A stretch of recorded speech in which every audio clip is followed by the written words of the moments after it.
네, 여러분 안녕하십니까. 네, 저는 식사입니다. 11월 달에 시작되었던 시즌 6가 드디어 마무리되었습니다. 이번 영상은 스텝 기간 동안 얻은 점과 잃은 점 혹은 특이한 경험들을 포함한 모든 개인적인 정보들을 정리하는 영상입니다. 그리고 본인은 스테로이드 사용을 권장하는 미친 사람이 아닙니다. 허자가 로이드일 뿐 이것은 단지 취미를 빙자한 인체 실험이며 사회성이 부족한 본인은 오늘 밤에도 죽을 수 있습니다. 모든 것은 본인의 선택이겠지만 분명히 말했습니다. 뒤질 수 있어요. 인바디부터 정리하겠습니다. 11월 8일 인바디 자료를 보여드릴 건데요. 시즌 6를 시작하기 전 평균의 인바디 상태라고 보시면 되겠습니다. 체중 82.3kg, 골격근량 40kg, 체지방률 15.6%의 모습입니다. 다음으로 2주차 인바디 자료인데요. 체중이 소폭 늘어나면서 3주차까지 보시면 골격근량이 1kg가량 증가한 것을 관찰하실 수 있습니다. 다음으로 4주차입니다. 12월 달에 접어들었음에도 골격근량이 1kg 정도 늘어난 것 외에는 별다른 특이사항을 보이지 않고 있습니다. 그때 당시 부작용이 누적되고 증가되면서 괴로운 날들을 보내고 있었고 죽기 싫은 마음에 수면 시간을 최대한 끌어올렸습니다. 48시간 이내로 생활하고 24시간 정도 수면을 취해줬던 기억이 나는데요. 그러는 와중에 덤핑은 5주차에서 6주차를 넘어섰고 갑자기 측정한 인바디에서 체지방률이 12.9%가 나왔습니다. 보게 되시면 골격근량은 40kg으로서 시작과 동일하게 유지된 채 체지방이 거짓말처럼 사라졌습니다. 네, 이 부분은 과학적인 설명이 어렵습니다. 그냥 잠만 잤는데 체지방이 병에 걸린 사람 마냥 2kg이 그냥 쑥 날아갔습니다. 체중의 앞자리도 7로 변한 것을 확인하실 수가 있습니다. 살이 많이 빠졌죠. 네, 이제 1주차 인바디의 모습입니다. 골격근량이 시즌 초반처럼 41kg대로 다시 돌아오면서 체지방률도 약간 상승하였으나 이는 측정 시간대의 오류로 보여집니다. 제 기억으로는 7주차 당시에도 살은 계속 빠지고 있었습니다. 다음으로 8주차 인바디입니다. 방금 말했던 것처럼 살은 계속 빠지고 있었습니다. 체지방률이 12%까지 내려가는 현상을 관찰하실 수가 있는데요. 그것보다 더욱 신기한 점은 골격근량이 갑자기 42.6kg을 찍었습니다. 네, 다음으로 9주차입니다. 체중 82.1kg, 골격근량 41.9kg, 체지방률 12.5%이지. 시작과 비교하면 체중은 동일하게 유지된 채 골격근량이 2kg 상승하였고 체지방률은 3%가 떨어진 상태입니다. 네, 마지막 10주차입니다. 저는 총 10주 스텝을 구성했기 때문에 마지막 주죠. 9주차 별반 다를 바 없이 유지가 잘 된 채로 시즌이 종료되었습니다. 덤핑 시즌이 종료되고 나서도 자료를 보게 되시면 유지가 되고 있습니다. 인바디는 매일 아침 공복에 측정하였으며 주간 단위로 보여드린 수치들은 일주일 내내 찍어낸 인바디의 평균값이라고 보시면 되겠습니다. 네, 다음으로 눈바디는 제가 쇼츠를 지속적으로 기록하였기 때문에 패스하겠습니다. 아마 휴지기를 1개월 정도 가진 뒤 다시 한번 눈바디 쇼츠를 업로드하게 될 것 같은데요. 유산소는 아직 시작하지 않았고 운동은 주 3회 정도 유지하면서 태닝은 가끔씩 하는 중입니다. 네, 인바디를 보여드렸다시피 덤핑이 종료됐다고 해서 체지방이 급격하게 늘어난 일은 없었으나 눈바디로 보기에 체지방이 약간은 증가하고 있는 기분이 있습니다. 젖꼭지가 다시 늘어나기 시작했거든요. 하지만 여성 호르몬이 증가한 여유증은 절대로 아닙니다. 그 정도는 구별할 수 있는 지능이 있어요. 네, 이어서 산삼을 통하여 얻은 점을 소개해드리고자 하는데 이번 시즌은 저번 시즌과 분명히 다른 부분이 관찰되고 있기 때문에 비교되는 부분부터 정리해 보겠습니다. 시즌5의 재채기 같은 경우는 덤핑 초반부터 종료까지 서서히 꾸준한 성장을 이루었고 제가 분명히 관찰해서 기록해 두었는데 시즌6의 마데카솔은 느낌이 달랐습니다. 앞서 보여드린 인바디를 인용하자면 초반부 4주에서 5주까지는 체지방률이 감소하는 모습이 없었으나 그 이후부터 체지방이 급속도로 빠지기 시작합니다. 체지방이 빠지기 시작한 순간은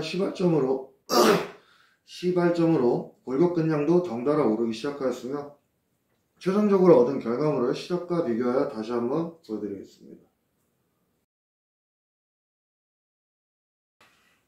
네, 인바디가 다른 만큼 눈바디도 느낌이 달랐습니다. 액션이 오기 전까지는 인바디의 변화가 없었지만 눈바디는 조금씩 좋아지는 느낌이 분명히 있었고 액션이 오고 나서는 신체 일부 중 특히 어깨가 한 번 더 커지는 경험을 했습니다.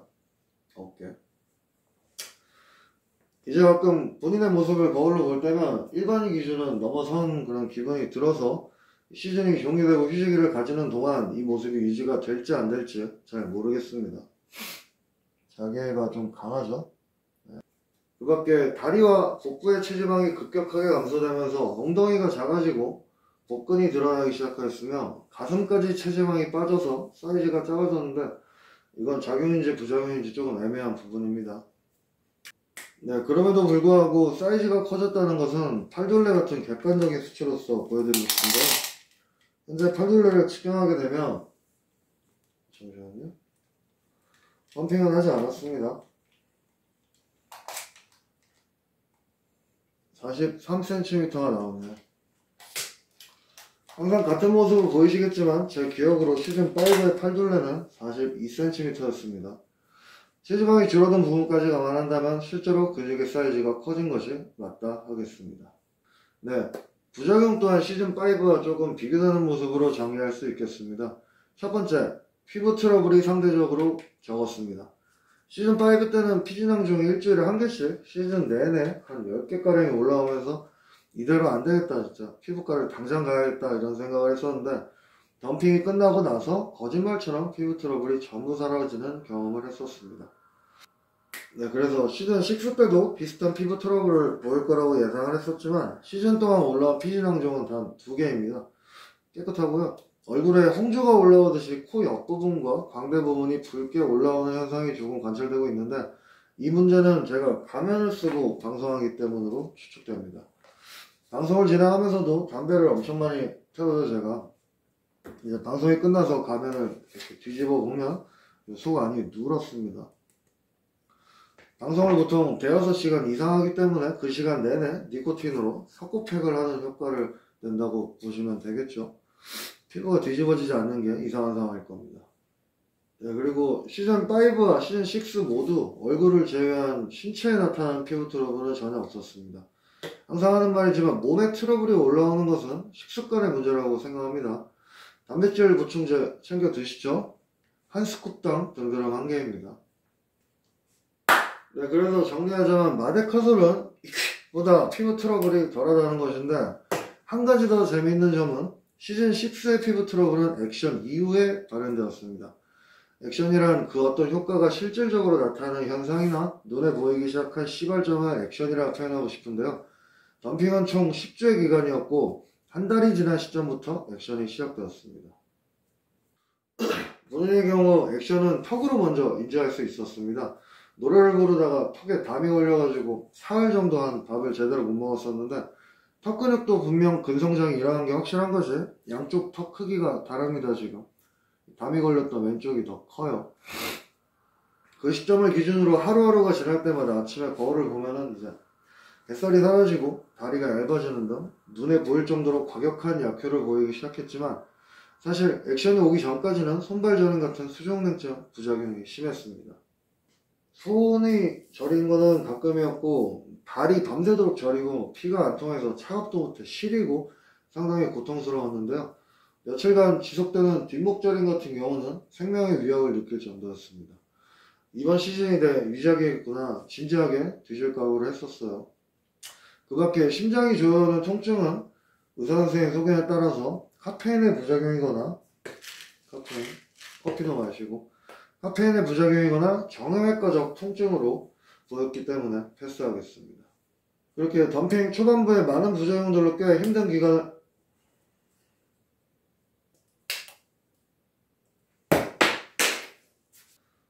그렇게 덤핑 초반부 많은 부작용들로 꽤 힘든 시간을 보내면서 233이 나랑 맞지가 않나? 내가 지금 슈팅을 잘못하고 있나? 이거 계속 해도 되나? 라는 생각이 유차했지만 액션이 오면서부터 부작용들이 갑자기 사라진 것이 지금 보면 기이하다고밖에 설명할 수가 없습니다. 하지만 액션이 오면서부터 새롭게 관찰된 부작용이 한 가지 있습니다. 갑자기 머리에서 비듬이 떨어지기 시작했습니다. 정말 난생 처음으로 비듬이란 것을 흘려보았고요. 두피에 무슨 일이 일어나는 것인지 평소에 1년 넘게 잘 사용하고 있던 미녹시딜을 두피에 이렇게 바르게 되면 너무 따가워서 미녹시딜 사용도 중지하였습니다. 사진을 보게 되시면 정수리입니다. 거의 뭐 피가 나는 것처럼 붉게 올라왔는데요. 아쉽게도 머리카락이 빠지는 일은 없었습니다. 네, 방금 그 사진을 보고 본인도 너무 놀랐기 때문에 병원에 당장 가야겠다 마음을 먹었지만 이번 덤핑은 두 번째로서 덤핑이 중지되면 모든 부작용도 해소되는 그런 것을 경험상 짐작할 수 있었기 때문에 덤핑이 종료되고 며칠을 기다려 보았더니 현재 두피도 원래대로 건강한 모습입니다. 비듬도 안 나오고요. 네, 다음으로는 휴지기를 가지며 신체가 회복이 되면서 느껴지는 현상들이 있습니다. 덤핑 중에는 근육의 회복력이 엄청나게 증가하기 때문에 아무리 강도 있게 훈련하더라도 한숨 자고 일어나는 회복이 다 됩니다. 24시간 내로 모든 부위가 회복이 다 되는데요. 지구력이 상승하는 것도 엄청나고요. 이러한 이점들이 케미컬의 특징이라 생각합니다. 케미컬? 내추럴보다는 2배, 3배 앞서 나갈 수 있는 환경을 조성하죠. 반면에 휴지기인 지금은 당연하게도 근육의 회복 속도가 느려진 것이 체감이 됩니다. 이틀은 쉬어줘야 돼요. 느려졌다기보다는 이게 정상적인 모습이죠. 네, 이제는 운동하면 일반적인 펌핑감도 있고 근육의 알도 살짝 배기는데 본인이 이렇게 내추럴 상태의 펌핑감이 익숙하기 때문에 운동도 다시금 재미있습니다. 그리고 가장 중요한 피로감. 시즌 내내 극심하던 피로감과 무기력함도 전부 한방에 사라졌습니다. 요즘은 기분도 좋고 활력도 넘치고 인생이 다시 즐겁습니다. 말을 너무 더듬어가지고 담배 한 대 태웠습니다. 지금부터는 개인적인 의견입니다. 약발을 잘 받는 유전자가 있다? 양설입니다. 보디빌딩을 위한 호르몬 제제는 크게 두 가지가 나뉘는데요. 인간의 몸에 어느 정도 흡수가 가능한 남성 호르몬과 인간의 몸에 넣어서는 안 될 짐승의 호르몬입니다. 본인은 시즌 시작되고 이 돼지나 말의 호르몬을 사용하게 될 때 흡수율과 저항성을 고려해서 인간의 호르몬과 섞어서 슈팅합니다. 대부분의 가짜 로이더들이 어디서 어줍지 주워듣고 유전자 노래를 부르시지만 유전자는 자식이 애비를 담는 연기사일일 뿐 덤핑을 하는 순간부터 유전자 호르몬은 즉각적으로 붕괴됩니다. 소나 말, 돼지 등의 가축들은 축사에 갇혀가지고 풀떼기만 먹고 사료만 먹으면서 평생 헬스를 못하지만 존나 근육질이죠. 자세한 설명은 하지 않겠습니다. 다음으로 비슷한 남설로서 같은 산삼을 사용해도 잘 크는 부류와 안 크는 부류가 있다. 이것도 양설입니다. 직접 실험을 통하여 쉽게 확인할 수 있었는데요. 같은 양과 같은 종류의 산삼을 사용하였지만 급격한 성장을 보인 실험지 3호의 경우 정말 잘 먹고 정말 잘 잡니다. 3호가 운동을 잘하는 것이 아니냐. 죄송하지만 운동은 제가 더 잘합니다. 실험지 3호는 본인에게 운동을 배우는 사람입니다. 1호인 네가 약발이 안 받아서 3호를 폄하하는 것이 아니냐. 방송을 통해서 어느 정도 본인의 생활 패턴을 보여드렸습니다만 본인은 일주일에 3회에서 4회 미만으로 수면합니다. 그에 맞춰서 운동도 일주일에 3회에서 4회가 고작이며 밥을 절대로 먹지 않습니다. 딱 죽지 않을 만큼은 먹습니다. 그럼에도 불구하고 몸의 프레임이 이렇게 예쁘게 변했는데요. 자, 이제 누가 약발이 잘 받는 몸이지? 정리하겠습니다. 덤핑을 하게 되면 누구나 쉽게 다 죽어가는 근육질의 짐승이 될 수 있습니다. 많이 변하고 싶고 벌크업을 원하신다면 식사를 많이 드십시오. 조금 변하고 싶고 커팅만을 원하신다면 식사를 적게 드십시오. 수면 시간 같은 부분은 정상적인 인간이라면 하루에 한 번씩은 잠을 자기 때문에 따로 논할 필요가 없을 것 같고요. 고작 실내에 눕거나 앉아서 쇳덩이를 밀고 당기는 것이 전부인 행동을 반복하면서 운동을 잘하고 못하고에 대해서 타인과 얼굴을 붉히며 논쟁한다는 것이 상당히 우스울 뿐입니다. 어떤 분은 라이브 방송까지 쫓아오셔서 저보고 스트랩 안 껴가지고 등이 안 커진다고 하시는데 말 같지도 않은 소리 이제는 더 이상 대답하고 싶지 않고요. 반박시 네 말이 다 맞습니다. 10세의 생체 실험은 계속됩니다. 다음 시즌은 봄이 오면 시작되는데 산삼의 종류는 트랜스포머를 계획하고 있습니다. 성장 포켓몬은 사용 안 하냐고요? 에세는 안 태우냐고요? 기다려주십시오. 시즌 5에서 보디빌더의 근육이 왜 이렇게 기형적인지 알게 되었고 시즌 6에서 보디빌더들이 왜 그렇게 퀘어에 집착하는지 이해했습니다. 시즌 7에서 어떤 결과를 깨닫게 될까요? 본인이 이렇게 쓸데없이 이것저것 알아보다가 단명할 가능성이 상당히 높습니다. 하지만 살아있는 동안만큼은 본인의 취미활동인 인체실험과 생체실험은 계속될 것입니다. 많은 비난과 관심 부탁드리면서 이번 영상은 여기까지입니다. 시청해주셔서 감사합니다.